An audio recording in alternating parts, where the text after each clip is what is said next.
Por favor, abra la palabra de Dios en la epístola a los Tesalonicenses, capítulo 5, para continuar nuestro estudio de la segunda venida de nuestro Señor Jesucristo. Y antes de leer las Escrituras, qué glorioso es estar viviendo entre las cimas más altas de la historia, la crucifixión de Jesucristo y su coronación como Rey. Bien, comenzaré a leer en 1 Tesalonicenses 5, los versos del 1 al 10. Pero acerca del tiempo y de las ocasiones no tenéis necesidad, hermanos, de que yo os escriba, porque vosotros sabéis perfectamente que el día del Señor vendrá así como ladrón en la noche. Cuando digan paz y seguridad, entonces vendrá sobre ellos destrucción repentina, como los dolores de la mujer encinta, y no escaparán. Mas vosotros, hermanos, no estáis en tinieblas, para que aquel día os sorprenda como ladrón. Porque todos vosotros sois hijos de luz e hijos del día. No somos de la noche ni de las tinieblas. Por tanto, no durmamos como los demás, sino velemos y seamos sobrios. Pues los que duermen, de noche duermen, y los que se embriagan, de noche se embriagan.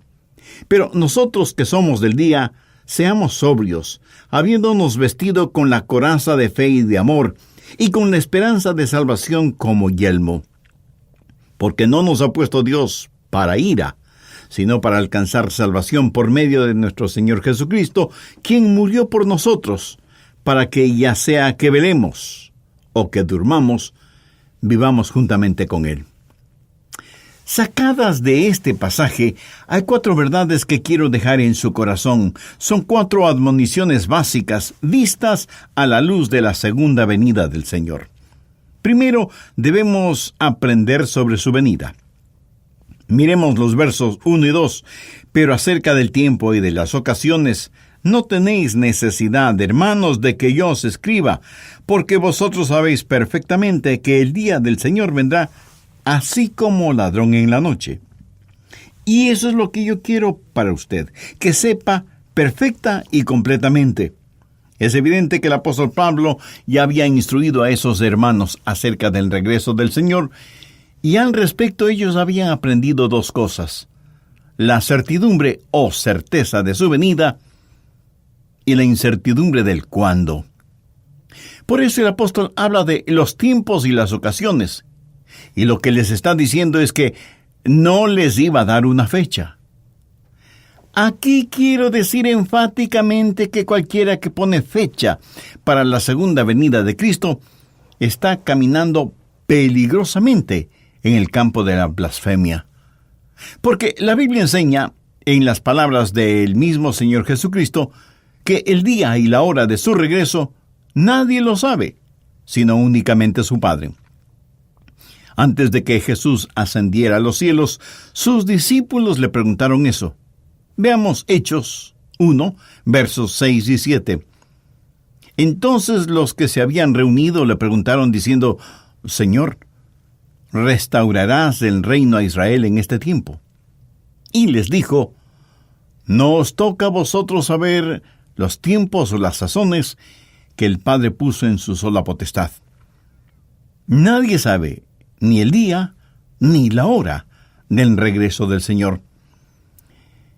Al aprender de la segunda venida de Cristo, usted debe saber de la certeza de su retorno y de la incertidumbre de la fecha. Él vendrá como ladrón en la noche. Y algunos de ustedes me preguntarán: Pastor Rogers, ¿por qué Jesús no ha regresado todavía? Permítame contestarle con las palabras del apóstol Pedro: el Señor no retarda su promesa, según algunos la tienen por tardanza, sino que es paciente para con nosotros, no queriendo que ninguno perezca, sino que todos procedan al arrepentimiento. Este mismo momento, las furiosas aguas de la ira de Dios golpean fuertemente contra la represa de la misericordia de Dios. Y uno de estos días, esa represa cederá y el juicio de Dios se llevará a cabo. Con el Señor un día es como 1000 años, y 1000 años como un día. Y alguien dirá: pero ya han pasado más de 2000 años de la promesa de su retorno. Mi amigo, eso quiere decir que estamos más de 2000 años más cerca de su venida. ¿No le parece? Mire, Dios nunca se adelanta, pero tampoco jamás llega tarde. Jesucristo vino a tiempo, murió a tiempo, resucitó a tiempo, ascendió a los cielos a tiempo y regresará a tiempo. No nos es dado a nosotros el conocer los tiempos y las sazones que solo el Padre sabe en su sola potestad. Dicen que la educación es costosa, pero permítame decirle que la ignorancia es más costosa aún. Por esa razón Pablo dice: no queremos, hermanos, que ignoréis todo lo que está relacionado con la segunda venida del Señor Jesucristo. Y por eso quiero que sepa que el retorno del Señor no es un hecho incidental en la palabra de Dios, sino más bien es un hecho fundamental. Muchísimas veces la Biblia nos dice que Jesús regresará a la tierra. Y si usted quiere que las profecías del Antiguo y Nuevo Testamentos inflamen su corazón y su vida, aprenda las maravillosas verdades de la segunda venida de Jesús. Segundo, debemos velar por su venida. ¿Por qué? Porque Él puede regresar en cualquier momento. Pablo dice: porque vosotros sabéis perfectamente que el día del Señor vendrá así como ladrón en la noche. Algunos de quienes me escuchan dirán: pastor, yo estoy muy bien. Usted no va a lograr que me emocione sobre este asunto. Yo estoy en perfecta paz conmigo mismo. ¿Así lo cree? Pues mire lo que dice 1 Tesalonicenses 5, los versos 3 y 4. Cuando digan paz y seguridad, entonces vendrá sobre ellos destrucción repentina, como los dolores de la mujer encinta, y no escaparán. Mas vosotros, hermanos, no estáis en tinieblas, para que aquel día os sorprenda como ladrón. Cuando Jesucristo regrese, habrá el rapto de la iglesia. La iglesia será arrebatada para encontrarse con el Señor en el aire, porque el Señor mismo, con voz de mando, con voz de arcángel y con trompeta de Dios, descenderá del cielo, y los muertos en Cristo resucitarán primero. Luego nosotros, los que vivimos, los que hayamos quedado, seremos arrebatados juntamente con ellos en las nubes para recibir al Señor en el aire. Los dos primeros versos de Joel 2 dicen: tocad trompeta en Sión, y dad alarma en mi santo monte. Tiemblen todos los moradores de la tierra, porque viene el día de Jehová, porque está cercano. Día de tinieblas y de oscuridad, día de nube y de sombra, que sobre los montes se extiende como el alba. Vendrá un pueblo grande y fuerte. Semejante a él no lo hubo jamás, ni después de él lo habrá en años de muchas generaciones. ¿Qué es lo que el profeta Joel está diciendo? Él dice: haced sonar la alarma, el día del Señor viene, y nunca ha habido un día como ese. Busque Jeremías capítulo 30, verso 7. Ah, cuán grande es aquel día, tanto que no hay otro semejante a él, tiempo de angustia para Jacob, pero de ella será librado. Aquí Jacob significa los judíos.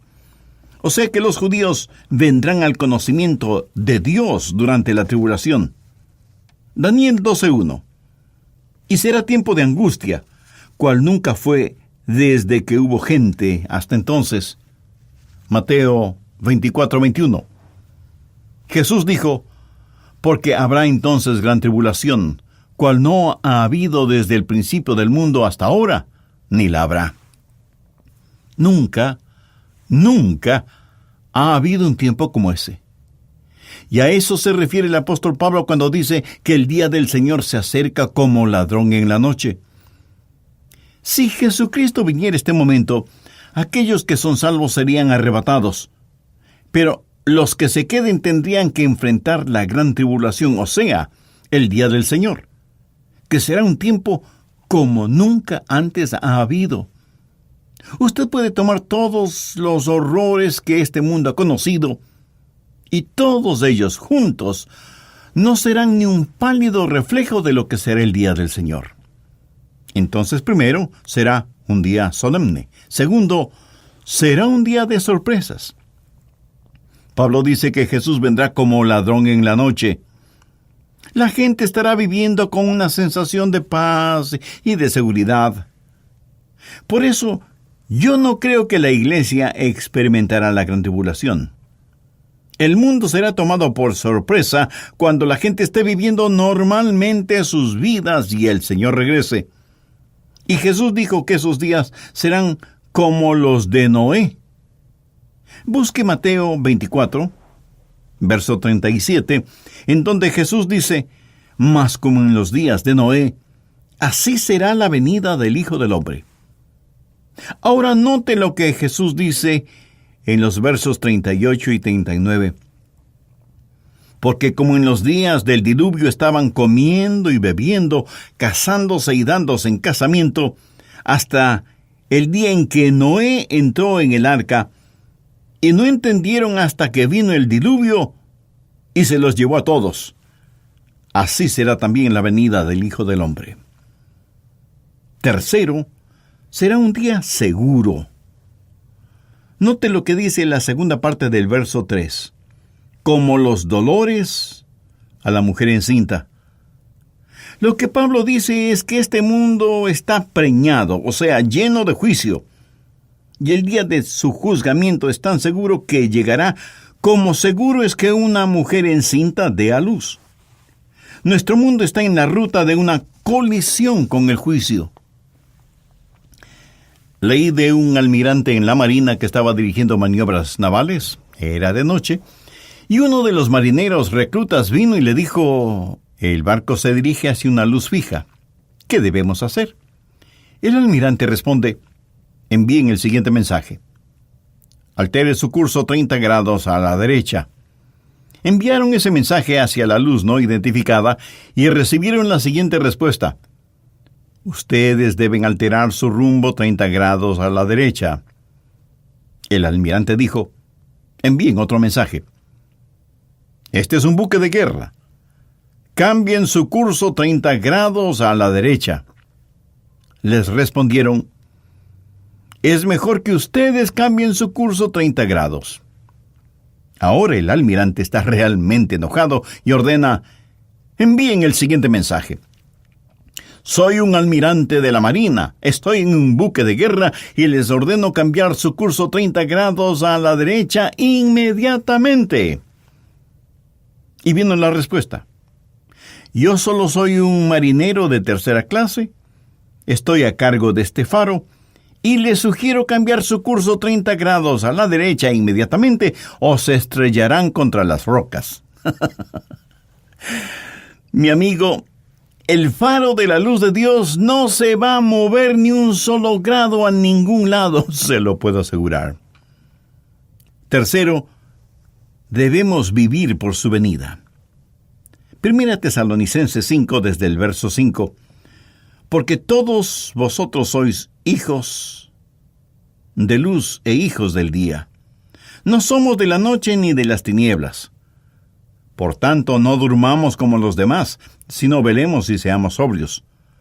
Pues los que duermen de noche duermen, y los que se embriagan de noche se embriagan. Pero nosotros que somos del día, seamos sobrios, habiéndonos vestido con la coraza de la fe y amor, y con la esperanza de salvación como yelmo». Pero nosotros los creyentes no estamos en tinieblas, ni somos hijos de la oscuridad. Por lo tanto, hay 3 cosas que debemos hacer para vivir por el regreso del Señor. Primero, como cristianos, debemos estar informados.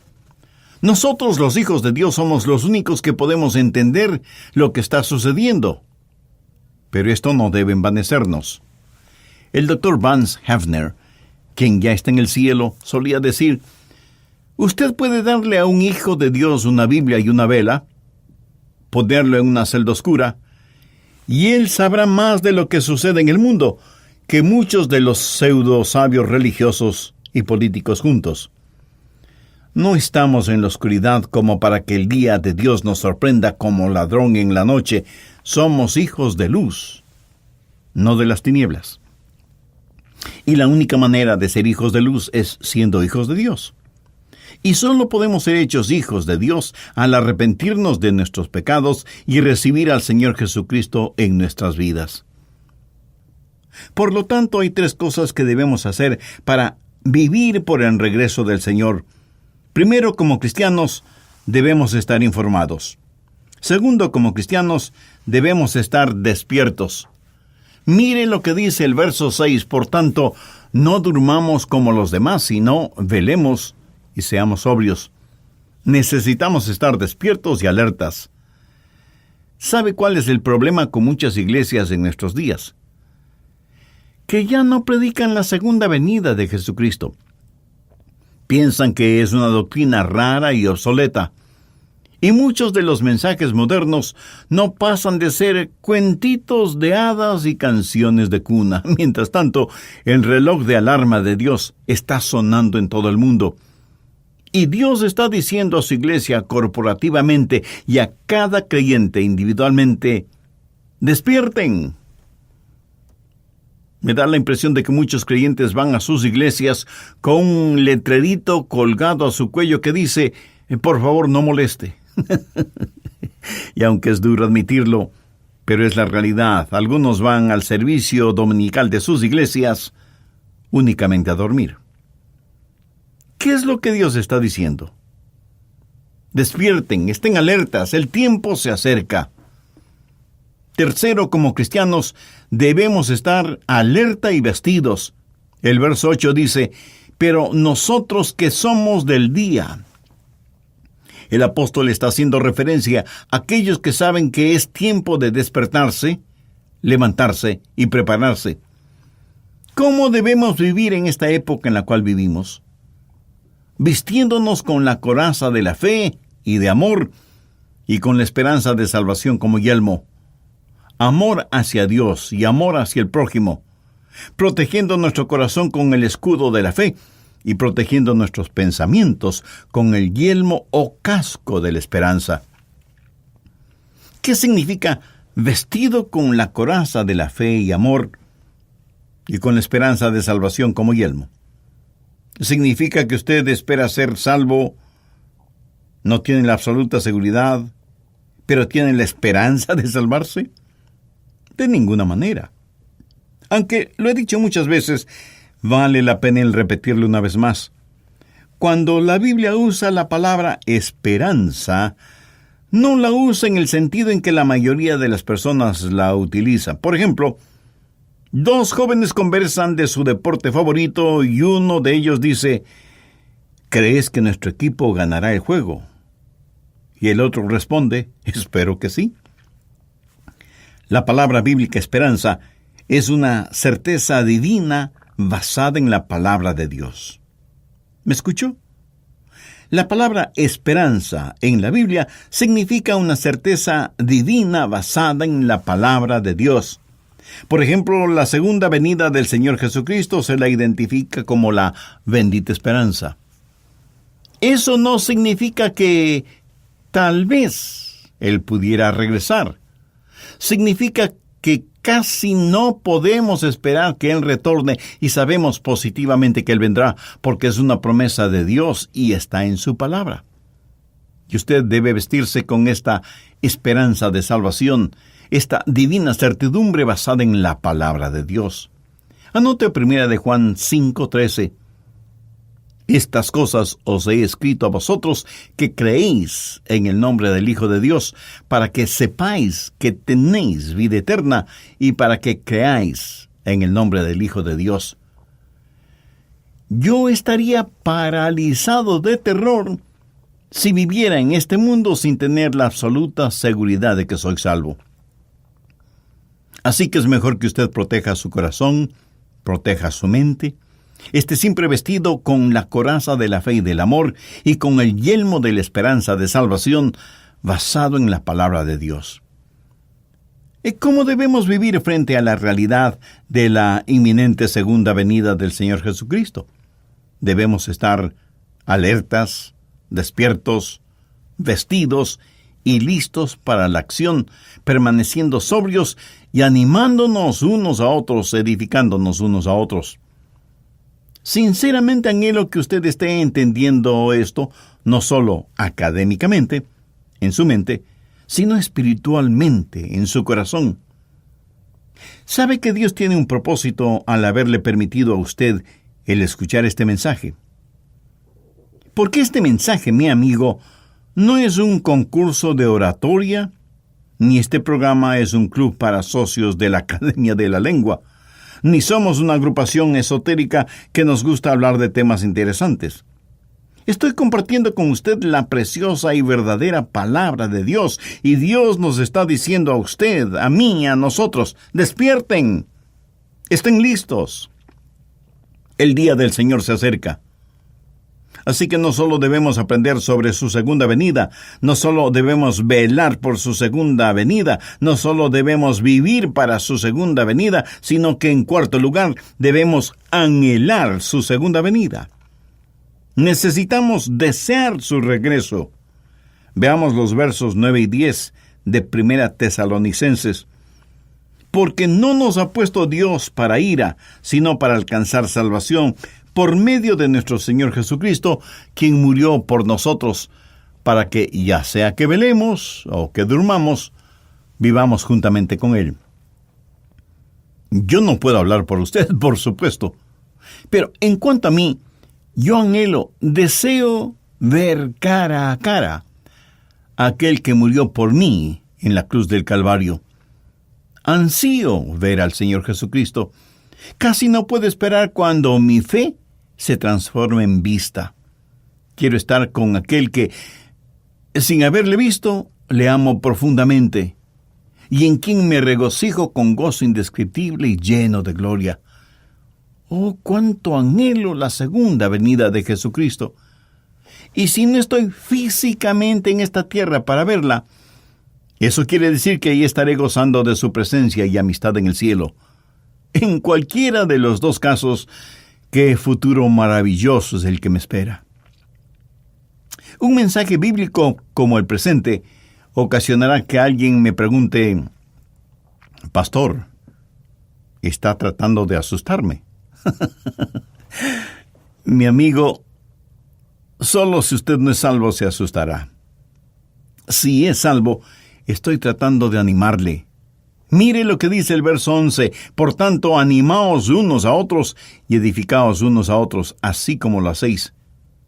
Y no hay verdad más animadora ni consoladora que la segunda venida de nuestro Señor Jesucristo. ¿Por qué necesitamos ser consolados y por qué anhelamos el regreso de Jesús? Porque la iglesia del Señor va a ser arrebatada antes de la gran tribulación, antes de que el día del Señor se haga realidad. Ahora veamos 3 razones de por qué la iglesia no estará aquí en la tierra durante la gran tribulación. La primera razón es la palabra explicación. Tenemos una explicación en el verso 9, porque no nos ha puesto Dios para ira. Recuerde que la tribulación será el gran día de la ira de Dios. Pero Dios no nos ha puesto para ira. Veamos un momento 1 Tesalonicenses 1, versos 9 y 10.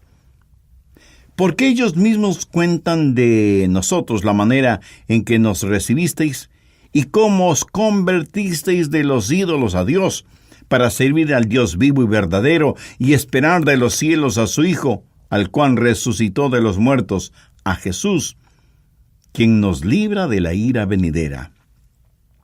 Ahora, la ira venidera es la gran tribulación. Cuando Jesús regrese, nos librará de la ira venidera. Al ver que ese día se aproxima, necesitamos anhelar la segunda venida del Señor para que nos libre de la ira del Padre. Los hijos de Dios son los recipientes de la disciplina de Dios. Mi amigo, si usted le desobedece, la Biblia dice: porque el Señor al que ama disciplina y azota a todo el que recibe por hijo. Pero no es la ira de Dios. Es la disciplina de Dios ejercitada sobre sus hijos. La ira de Dios va a ser derramada sobre este mundo después del rapto de la iglesia. Así que la razón número 1 es la explicación que nos da el verso 9, porque no nos ha puesto Dios para ira. La segunda razón es la palabra expectativa. Veamos el verso 10. ¿Quién murió por nosotros? Aquí se refiere a Jesús, para que, ya sea que velemos o que durmamos, vivamos juntamente con Él. ¿Quién escribió esta epístola? El apóstol Pablo. Y él esperaba el regreso del Señor durante su tiempo. ¿Estuvo Pablo equivocado? No, él estuvo en lo correcto. Cada creyente debería estar a la expectativa del retorno de Cristo durante su vida. No hay señales, ni tribulación, nada va a suceder. El templo no será reconstruido, no aparecerá el anticristo, no habrá ningún pacto con el pueblo de Israel. Si estas cosas suceden, solo son eventos que están proyectando su sombra, adelantándose al tiempo. Pero escúcheme. Usted no debe estar esperando ver ninguna señal. Usted debe estar esperando el regreso de Jesús en cualquier momento. Recuerde que la explicación es que Dios no nos ha puesto para ira, y que la expectativa es que estemos esperando el regreso de Jesús, quien vendrá como ladrón en la noche, o sea que puede venir en cualquier momento. La tercera razón es la palabra exhortación.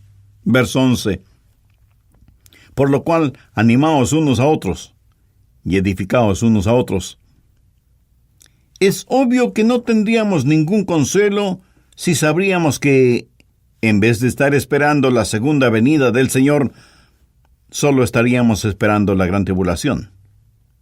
Pregunto, ¿qué consuelo puede haber en esperar una época de tribulaciones como nunca antes la ha visto el mundo? Se puede imaginar a alguien quien, cerrando la Biblia, diga, «Oh, sí, ven tribulación», en vez de decir, «Oh, sí, ven, Señor Jesús». En términos generales, de lo que yo sé, ningún ser humano prepara una fiesta para dar la bienvenida a la muerte y a la sepultura. Los creyentes debemos estar esperando el regreso de nuestro Señor y Salvador y debemos anhelar ese retorno en forma ardiente. En alguna revista leí que hay pescadores que pasan días y días en alta mar pescando y al regresar a su pequeño pueblito de pescadores son recibidos por sus esposas e hijos. Un día, al regresar de su faena pescadora, el capitán de uno de esos barcos estaba en la proa y con su catalejo miraba la playa del pueblito e iba diciendo en voz alta a quienes veía en el muelle. A María, la esposa de Guillermo, a Elizabeth, la esposa de Juan, a Esther, la esposa de Roberto, y así sucesivamente. Pero uno de los pescadores no oyó que el capitán mencionara el nombre de su esposa. Cuando el barco acoderó en el muelle, y esas esposas dieron la bienvenida a sus esposos con fuertes abrazos y cálidos besos, este único pescador no tuvo quien lo reciba.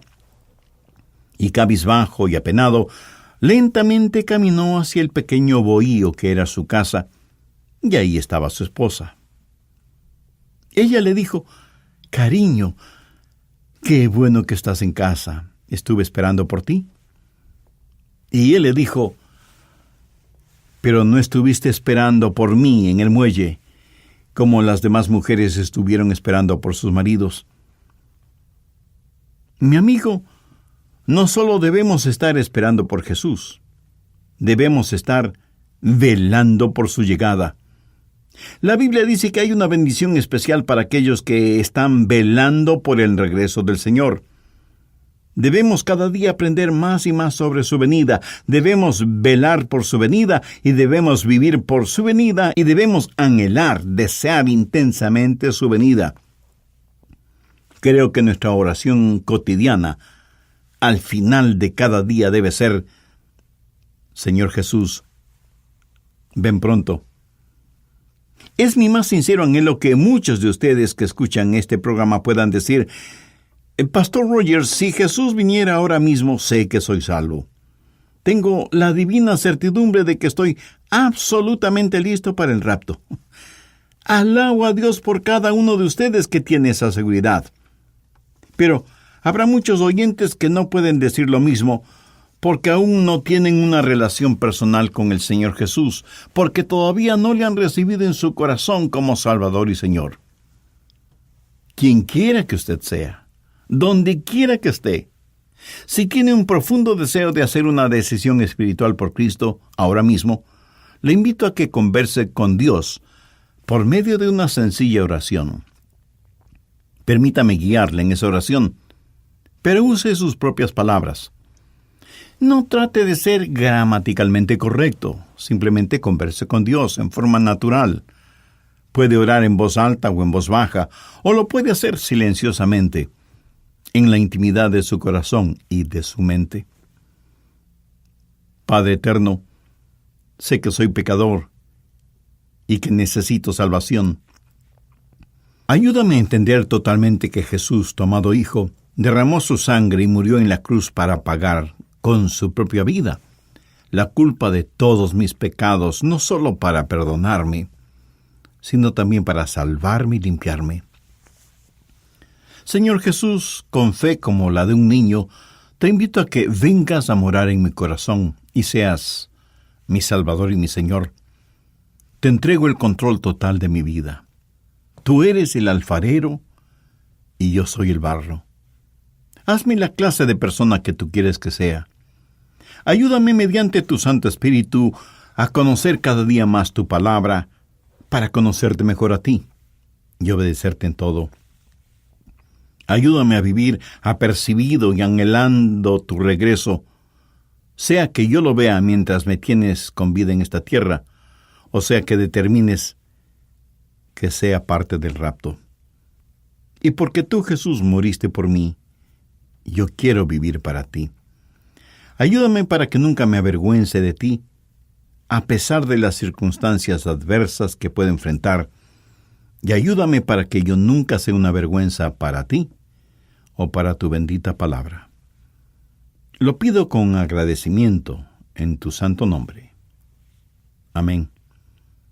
Si usted hizo esa decisión espiritual y la hizo en forma seria y convencidamente, le puedo asegurar, basado en la palabra de Dios, que sus pecados ya le han sido perdonados, que su nombre ya está inscrito en el libro de la vida del Cordero y que usted ya es parte de la familia de Dios. Nosotros deseamos ser parte de su gozo espiritual, por lo que le invito a que nos escriba contándonos de su decisión por Cristo. Su carta, a más de animarnos, nos dará la oportunidad de orar por usted y su nuevo caminar como creyente en el Señor Jesucristo. Que Dios le bendiga abundantemente.